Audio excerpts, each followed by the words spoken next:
let's just give a quick intro for those that don't know. He's become a leader in the sports business world. He has invested in some of those groundbreaking tech companies in the world. He has over 500,000 loyal disciples on Twitter. He's the host of the Joe Pomp Show. It's Joe Pompliano on the Money Lap Live. Thank you, buddy, for joining us. We really appreciate it. Before we jump into all the F1 Vegas stuff, just a little bit of a background on yourself, how you became so well known for sports business on Twitter in the last couple of years. It's been an amazing rise, and sort of what got you into F1. I love it, man. Thank you for the introduction. Disciples was one way to describe followers, but I love it. Yeah. So, by the way, thanks for having me, guys. I've followed you both on Twitter for a while now, and I like what you guys are doing. It's cool that you're doing it live, and I'm happy to be here. So thank you. Let's start with who am I? I used to work at JP Morgan. I grew up with four brothers. I love sports, everything you could imagine, basketball, football, baseball, and so forth. And I thought I wanted to work in sports for a long time. So I interned at a sports agency in college. I realized that it was super difficult to be able to do if you didn't know someone already, or if you didn't already have kind of a connection in the industry. So I went to work at JP Morgan in New York City after graduation. And after like 4 to 5 years of that, I realized pretty quickly that's not what I wanted to do long term. So I literally just started writing on the internet. I was writing a newsletter and I started tweeting. I think this was probably in 2020, at the beginning of 2020. And it just went better than I expected. And, I ended up quitting my job 6 months later, and now I do this full time. It's a mix of, all digital content stuff, newsletter, podcast, social media, everything like that. And it's been fun. It's been a lot of fun. It's awesome. So what I've noticed a lot of Formula One content these days on your Twitter and before you've sort of gotten into it. And you mentioned being an F1 fan. What got you into F1? When did you discover it? And what made you gravitate towards F1? Yeah, so it wasn't always F1 specifically. I grew up, my dad was an IndyCar fan. I've been to the Indy 500 probably like 10 to 12 times, if I had to guess. Just like every year I grew up in North Carolina, and we used to just drive up there and go to the race because my dad loved it. So that eventually morphed into, we started watching F1 together and everything. And then over the last few years, specifically when Drive to Survive came out, my girlfriend at the time, started really enjoying it too. So it's become like this fun thing. We're able to watch it together. And I obviously enjoy kind of the racing part and the engineering and everything else like that. But it's something where, we can go to races together. We watch it on TV, and it's been something that one of the sports that we're able to enjoy together. So that's been fun. Awesome. F1 is a perfect fit for your type of content, focusing on the business and the numbers of it all. It's a really attractive sport. The numbers are flashy as well. The brands are flashy. So it makes good conversation when it comes to the business. And there is probably nothing more extravagant to dive into than this Vegas GP and the experience around it all. What did you learn out there? And what kind of stood out to you about the business structure of this event, and can it survive? So I want to preface this by like, my experience wasn't necessarily like everyone else's, right? I wrote up this post on Twitter and everything else, and some people were like, yeah, you stayed at the Wynn, you were in the Paddock Club, like obviously you had a great time. And I certainly think that's part of it, right? Like depending on the experience and the tickets and the access that you have, that certainly can change your mindset around how an event went. So like, that's all fair. I totally get that. But I just felt like there was a huge divide between what I was seeing online and versus what I was experiencing on the ground and my experience with the race. And I think the best place to start with this is just like the structure of Formula One in general and how the business works. Some of you may know and some of you may not, but like Formula One is basically just like a licensing business to some degree, right? Like they don't own the cars, they don't own the racetracks, they don't, pay the drivers, they don't do any of that stuff. Some of that comes through other avenues, but essentially what they do is countries all over the world pay them anywhere between like $20 million for a race like Monaco to $50 to $60 million for Abu Dhabi or somewhere else like that, right? So then they just bring the circus to town. They license them everything. The cars show up, the teams show up, and they put on the race with the FIA. And this is great because they don't have to necessarily go and sell tickets. They don't have to manage the racetrack itself. They don't have to talk to the vendors or anything else like that. It's awesome. And then they just go out and they sell TV broadcasts and high-level sponsorships, and they make a bunch of money. But what's happened over the last few years, specifically with Liberty Media, is Liberty Media came in and they're like, okay, we're making a little bit of money this way. We now have cost under control with, the cost cap that we put in place. We've done some things with Netflix and other stuff like that to bring fans in. But if we really want to make money, we got to start hosting these races ourselves, right? And put up some of our own money to develop the races and go sell tickets and sponsorships and basically cut out the middlemen. So Vegas was like that first experience for them. And I'm sure they learned a lot, right? Like some things obviously went terribly wrong. I was sitting there in FP1 and I was like, so excited when the cars came out. We're all sitting there overlooking the pits. And then 9 minutes later, everything shuts down for 3 hours. And I'm like, all right, this sucks. And like, to be fair, they kicked fans out and it was a shit show, right? And like, I think that really left a sour taste in people's mouths, specifically when you're paying hundreds of dollars, if not thousands of dollars to attend this race and you watch 9 minutes of racing. I met someone who drove 10 hours to the race, right? And it's like, okay, if you're only going to Friday's session or Thursday's session in this case, then you're probably pretty pissed. So like, that sucks. I totally get it. But I just felt like the race specifically on Friday and Saturday went better than a lot of people were giving it credit for. And I think the thing about F1 is, and you guys know this, like F1 hasn't really succeeded in the US previously because it's more European based, of course, but there's better options here in the US too when it comes to IndyCar and NASCAR and other motorsports, that specifically around not only access, right? Those events take place during the middle of the day and in the evening rather than the early hours, but also pricing wise, right? Like you can go to these events for much cheaper than you can in Formula One, and Formula One attracts this like corporate and exclusive luxury type of audience. So I think people were visiting places on the strip and going to, other hotels or other restaurants, and they weren't seeing them packed. And they're like, okay, this wasn't really worth it for Las Vegas. But I would argue that the higher end places where people are paying $5,000 to go to the race, they're going to go to those restaurants, and those places seemed plenty packed from what I was able to tell. Interesting. And that was going to be my next question, is basically on those earlier days, that was one of the criticisms I heard, is that there just wasn't a lot of people, right? Like that was, there was a sense, there was photos of empty grandstands, even on I don't know if you were there for the opening ceremony event. So, I think that's part of where there's some of that room for criticism, right? Now, you being on the ground, you're like, actually, because it's not, how many of those people that can afford to do this are really there? I did read a report that some of the casinos said they had some of their highest handles ever, right? In terms of bets and that sort of thing, because these are high net worth individuals who were able to enjoy this event. Did it still feel big? Did it feel big on the ground there without that amount of people? It did. It did. And like going back to your point about the casinos, like one guy gave a $400,000 tip at the win on Saturday night, right? So like that's the type of people that are there at the Formula One race. And granted, some of this happens in Vegas regardless. Was that you? But a $400,000? No, it was. I wish. No, it was okay, me. I just want to make if sure. I was given a $400,000 tip, I probably wouldn't be on the podcast, to be honest. I'd be doing something else with my time right now. Not offended. No I wouldn't be on the podcast either. No offense, guys, but if I was giving out $400,000 tips, I'd probably be on a boat somewhere and just hanging out. To answer your question, I thought it was packed. I went to so in the last year or two, I went to Miami, and we saw FP1 there, and Monza, and Vegas was more packed than those on FP1. And I think the thing that people have to remember is like FP1, it's never packed, right? Like nowhere you go in the world is FP1 packed for Formula One. It's just not. There's empty seats everywhere. So I think what you saw on Twitter was like people took a screenshot of the empty grandstands on Thursday night, and they're like, oh, look, this race is empty. And the reality was, if you took a video of the start finish line, it was standing room only. And they had luxury box suites that were selling for $13,000 a seat that were completely packed, right? So like, there's always some nuance to this type of thing. But I think that people in general were expecting, specifically within Las Vegas, we're expecting like this huge crowd of people because they had to put up with traffic for 6 to 12 months. None of them, well, not none of them, but certainly some of them were priced out from attending the race, even as locals. There wasn't a great option for them pricing wise. So I think there was a little bit of that, like from an anger standpoint.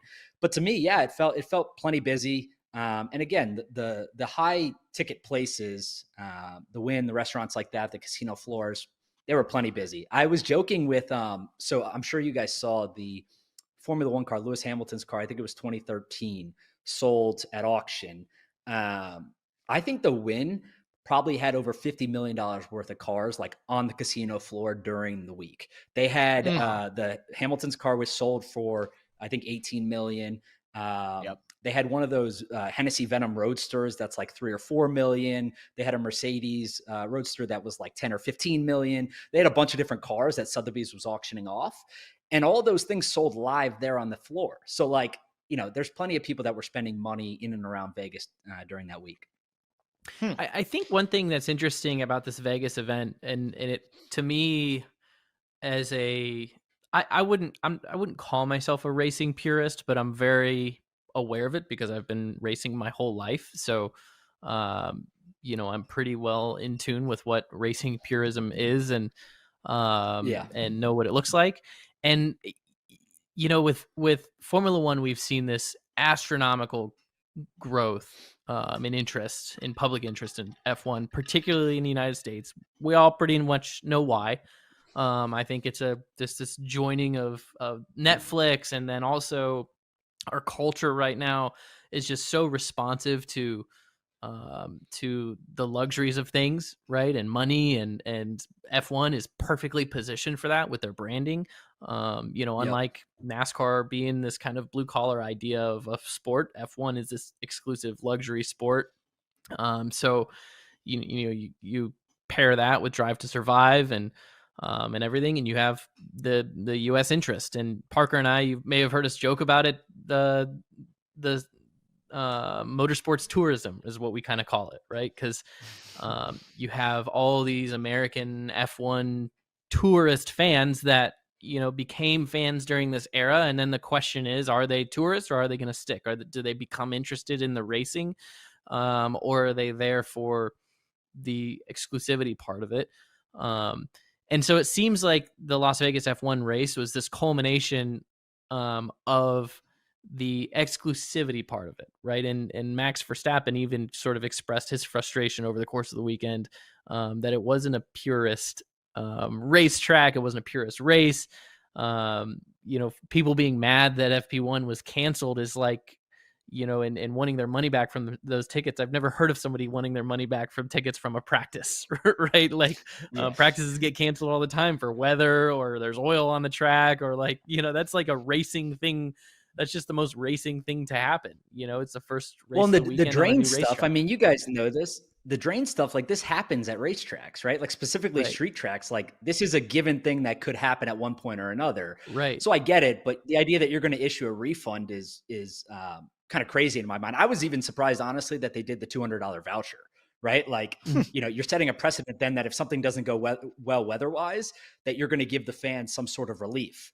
And that's never been the case really in any sports league. And I was surprised they did that. But yeah, look, dude, I get the complaints. Like, you know, Max was complaining one day and then he's singing Viva Las Vegas in the car the next day, right? So it's like, things can change.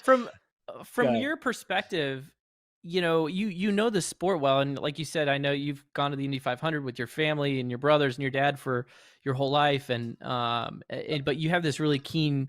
I think that you have a really keen perspective on the business of the sport, and also you have your finger on the pulse of just the energy, right, and the culture of around all sports and social media and where people's interests are headed, and I think that's something you're really good at. So what is your perspective on balancing, you know, the pure side of F1 racing, but also this really trendy interest that our country has in it? Is it weaning? Is it going away? What happens if it goes away? Like, how much of it's going to stick? You know, kind of, I kind of want to get your thoughts on that. Yeah. So the viewership numbers, I think, are down like 6% this year. That was before the Vegas race. So like, you know, it's sitting, it's not growing as much as it was, if not declining a little bit. And I think part of that obviously has to do with the domination that we've seen in Formula One. Like people always joke about Formula One and new people to motorsports, like, oh, Formula One is the best sport ever. And I'm like, kind of. I mean, like the competition itself is not nearly as competitive. You have to be into the engineering and the aerodynamics and the personalities of the sport and the show and everything else like that to really gain an appreciation for it. If you just want to see people pass on track, like there's other sports that motorsports that you should be watching. But I think that specifically in the United States, one of the things I wrote about the other day was that there's this huge divide between how fans, traditional fans of Formula One, see Liberty Media and what they've done to the sport versus what people inside the sport see as Liberty Media. And the example I gave was I was talking to Jefferson Slack, who's the managing director, but essentially runs the Formula One Aston Martin team. And he called Liberty Media the best operator in sports. And he literally said, that he thinks they saved the sport. Because if you think about what Formula One was in 2016, 2017, teams were spending $500, $600 million a year. They were all losing money. You could have bought a team. Literally, they were selling for $1. Right? Because of the amount of investment that they would have taken to get going. And companies like Ferrari and Mercedes and all these other teams were just using it as a marketing vehicle, Red Bull, etc. And it wasn't sustainable, right? And what they did was they did a bunch of different things, obviously with Netflix and everything else, but they implemented a cost cap, which made these teams profitable. Now they trade like real sports franchises, multiple, if not several of them trade around $1 billion today, and their values have gone up tremendously. So they've made the sport sustainable, which I think is great.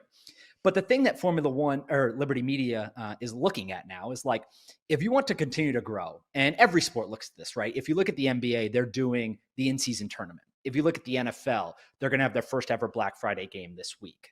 They're all trying to innovate, right? And they're trying to innovate at a pace which is faster than every other sports league to continue to gain momentum. But the thing that you have to be careful about is like, where does that line get crossed? And I think with Vegas, we saw this where they're continuing to innovate, right? This race, no other promoter in the world on this planet would have done this race because they invested $500-600 million of their own money off their own balance sheet to make this happen. They built a 300,000 square foot permanent paddock. Like no one else would have done this because of the risk reward. If you don't sell tickets, if you don't sell sponsorships, it's going to take them a decade plus to make their money back and so forth, right? So I think that's part of it where they deserve credit. Now, there's certainly some things that I would call cringe, like, you know, them rising up during the opening ceremony and having DJs play and fireworks and like, you know, it is what it is. Bruce Buffer getting in Checo's face and yelling and screaming at him. And like, it was just funny, right? But I think like that's where you figure out where that line is and what people are willing to put up with. And maybe some of that changes for next year, right? So like, I don't necessarily blame Liberty Media. I think they probably deserve a little bit of more slack than people are willing to give them because of what they've done to the sport over the last few years. But I could certainly understand why someone like Max would be upset with the show, right? I was watching all of his sound bites, and being on the ground, it's a little bit more difficult to keep up with the press conferences than it maybe was on social media. But I was seeing these things of him calling it like a clown show. He was saying it's 99% show, 1% sport, or whatever it was. He likened Monaco to the Champions League and Vegas to the National League. He told the people to tear down the place for not receiving their money back. Like it was just all over the place, right? He was on one all weekend. But then my wife actually showed me a clip of his where it was like 2.5 minutes. And he was just talking about why he prefers other racetracks over Vegas. And it was actually super interesting. If anyone hasn't heard it yet, you guys should go watch it, because he's just basically like, I grew up watching this sport and I grew up loving this sport based on emotion as a driver. He's like, I just love driving the car. I love the emotions of driving the car. I love the emotions of the sport. I don't love the show of the sport. I never have. And he's like, I don't like street courses, right? I'd rather push the car to the limit on courses that were designed specifically for F1 cars. And he's like, I love Vegas. I have nothing against Vegas. I'll come here party. I'll come get drunk. I'll do all of that. But it's just not my favorite race. And I think when you hear it in that context, it's a lot more understandable than the sound bites of like clown show, right? And I would argue that a lot of the drivers probably understand, you know, the show aspect of it too. They're more popular than they ever have before. They're making more money than they ever have before. They're essentially global celebrities now, even in the United States. And all of that eventually goes back to Liberty Media too. Yep. So I think his actual terminology was getting shit-faced in Ibiza. Yeah, he said, if I want to do that, I could just go to Ibiza. Yeah, get shit-faced, or Ibiza, whatever you want to say. Yeah. I think that was a great summation of where F1 is. I think one of the things you have an amazing perspective on, and you mentioned a little bit, what do the other sports? You cover NFL and obviously all the other sports in the United States. What is their view on what F1 has done? What are you noticing them talking about or taking notes of that they're trying to apply? Because you said it, the Aston Martin guy said basically it's they're the best operator in sports. And to your point, F1 teams were valueless and now are in the billions just a couple of years later. This is one of the most remarkable, you know, turnarounds in probably all sports that there's been ever, maybe. Yeah, I think one thing that pops in mind is obviously just Drive to Survive, right? If you look Hmm. at different sports leagues, content has become extremely important. Not only from a dollar perspective, companies like Amazon, Apple, and everyone else are looking for sports content. We know that's the most popular stuff on live television today. So if streaming companies want to get more popular, but they don't have live rights, Netflix doesn't own any live rights, right? But they go out and they do these documentaries on obviously Formula One. They have Full Swing. They have one on the Tour de France. They have a bunch of others too, right? So like they've done a really good job at that. And my argument to that is like that's not necessarily new, right? If you think about those shows, Hard Knocks is really one of the first ones that I can think of. The NFL's been doing Hard Knocks years at this point, and I think they've done a really good job too. But the biggest differentiator in my mind is that Formula One and Netflix specifically just did a really good job of encapsulating everything that culture cares about today, right?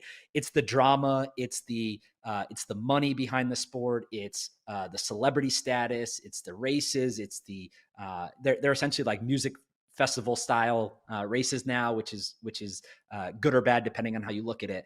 But I just think that partnering with Netflix was really smart, and that's something that other leagues, whether it's Netflix or someone else, are now trying to copy and emulate on their own. I think Makes sense. one thing is such a good point. I'm glad you said that, and I'm glad you talked about innovation, F1's innovation, and motorsports innovation in general, and other sports innovating. Because with what you just said, kind of makes me think.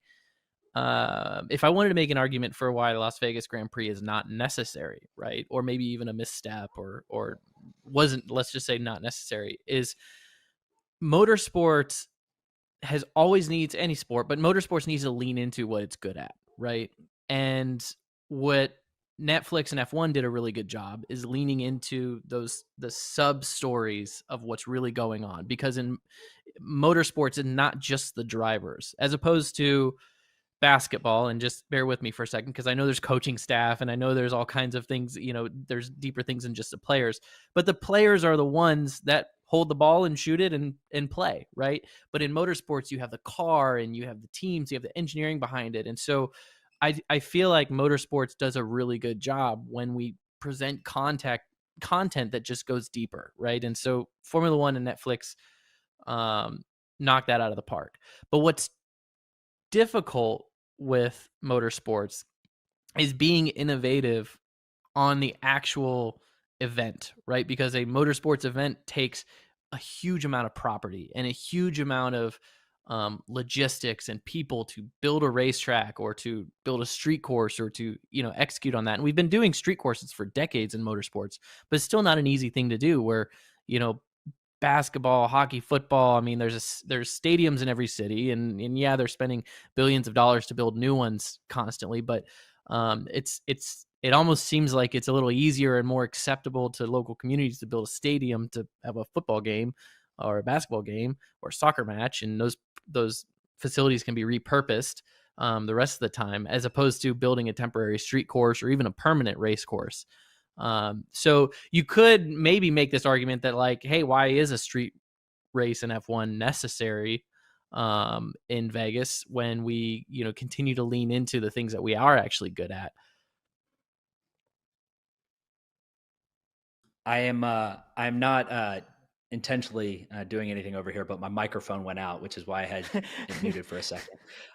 No worries. But yeah, I totally agree. Like, one of the things that I was thinking about too was a lot of people were very upset with what was happening on the ground, right? If you talk to a Vegas resident over the last year, they hate Formula One. They absolutely hate Formula One. Part of it was because, it took them 2 hours to commute to work on a commute that usually took 20 to 30 minutes because of the traffic and the road closures and everything else like that. So that's certainly part of it. But then they didn't even get to enjoy the race. There was no like optional ticket package for locals to attend the race at a discount. If you wanted to go, you were paying the normal ticket price like everyone else, which on a secondary market, I think the average 3-day ticket price was $1,600, right? So it's a very expensive race to attend.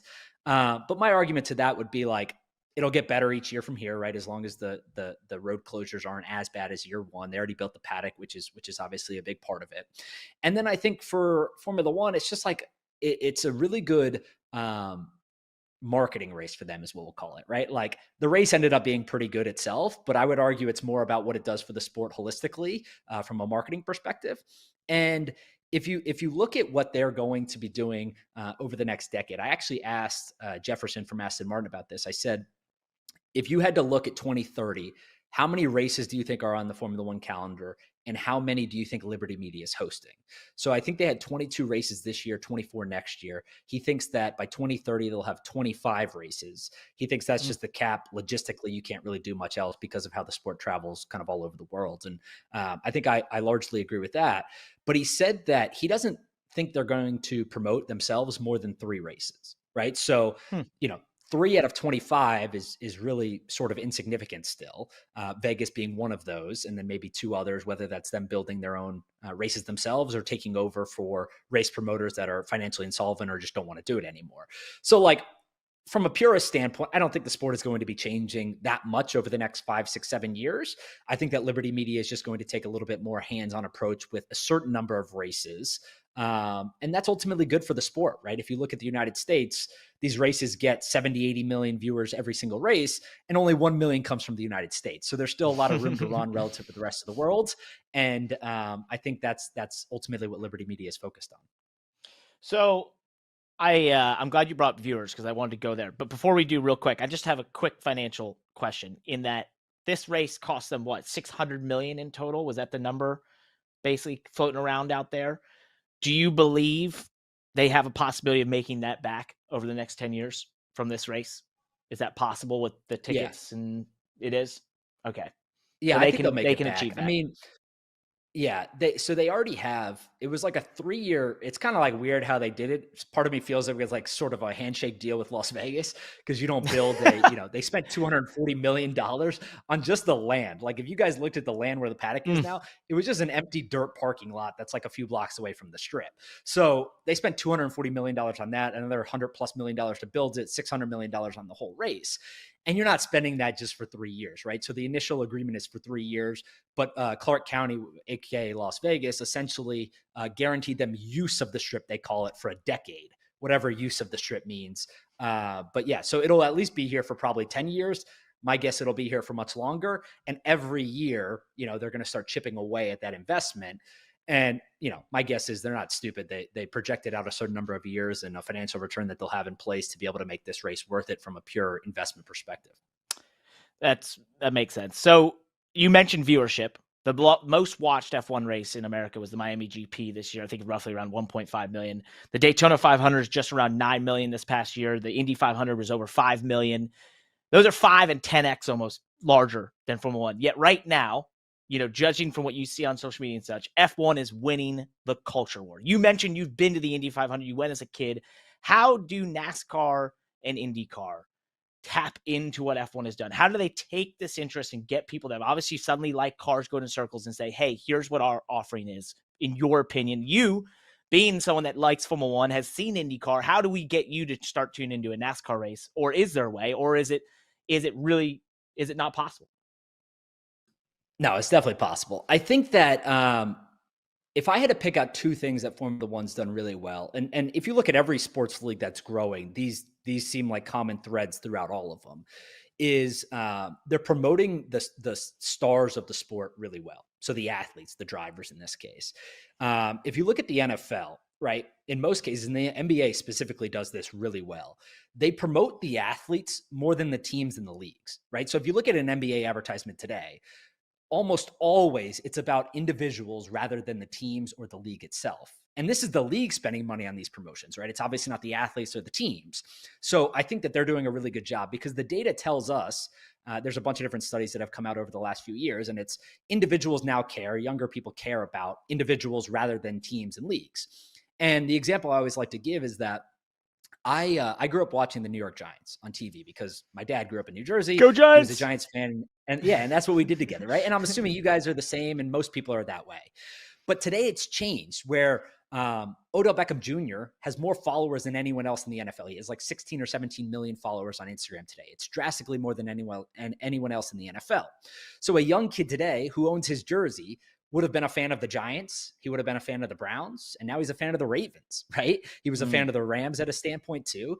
And, you know, if you go to the park, you'll see all these different sports jerseys, and it's very much centered around the athlete rather than the team or the league. So I think Formula One does a good job with that with Drive to Survive. I think the NBA does a good job of that. I think the NFL does a good job of that, and other sports leagues too. That's number one. Number two is I think some of these other sports leagues can do a much better job making events around their activities or their games, right? Formula One, like I said, with Liberty Media, used to show up to the race and it would essentially just be the race. Now there's concerts, there's great food, there's shows, there's a bunch of other things that go alongside with it. There's, you know, meet and greets with the drivers, which I know, you know, NASCAR and IndyCar do as well.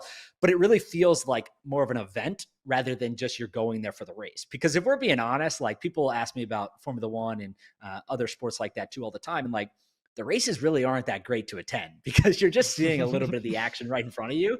And they're much better, in my opinion, at least to watch on TV. It's awesome to see the cars. It's awesome to hear them. It's awesome to see how fast they are in person. It's cool to get close to them. But you really only need to do that once or twice, and then you can just watch them on TV, and it's a much better viewing experience. So how do you get people to the racetrack? It's by creating events, giving them other reasons to be there, which again is concerts. It's the atmosphere. It's being around other people, being social and stuff like that. So these are the things that I think other sports leagues can probably do a little bit better if you were to try to look at Formula One and say, what can we take from them? What are they doing well? Makes sense. Yeah, I think it's definitely been the prerogative of NASCAR and IndyCar to try and figure that out, to tap in and to get involved in the culture. So this has been awesome, man. We really appreciate you coming on the Money Lap Live. Before we let you go, we like to do a question of the day on these shows for each guest that comes on here. And we've got this one pretty simply. Given the choice, because both these events happen in Las Vegas this year, would you rather go to the Super Bowl or the Las Vegas GP in Las Vegas?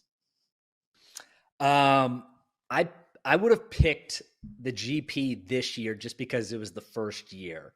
But I've been to one Super Bowl before. I went to the one in LA a few years ago, the Rams and the Bengals. And the Super Bowl is awesome, dude. The Super Bowl is great. I would love to go to another Super Bowl. The Super Bowl is so much fun. Just the week leading up to it, there's a bunch of different parties and events. The game itself is obviously awesome. And this year, I'm sure in Vegas, it's going to be just as big as ever. So maybe this year, Las Vegas, but next year, if the Super Bowl was coming back, I'd probably pick the Super Bowl. Well, quick bonus question. Will we see you at the Daytona 500? I was supposed to go there, actually. The guys at NASCAR hooked me up. I actually live in Charlotte now, so I'm pretty close to the headquarters, and I've become closer with some of the guys over there. And I was supposed to go last year, but something came up. I forget what it was. So hopefully this year or next year, I guess, you guys will see me there. Yeah. Love it. Awesome. Appreciate it, buddy. Thanks for coming on here. That was awesome. Really informative. Look forward to following you. And as always, all the fans out there following this, go follow Joe Pompliano on Twitter. He's big on there, and he's got amazing information. Thank you, man. Thanks, guys. See you, Joe. Hey, Parker Kligerman here. I haven't won every race I've competed in. I know it's a shocker, but one thing I'm hoping to do, get you to subscribe, like, and hit the bell icon below, because that helps us make this awesome Money Lap content. Also, join us for the live show, Wednesdays, 12 to 3 p.m. Eastern Time, where we dive into all motorsports live here on the Money Lap YouTube channel. Please join us. We need more than just our moms watching.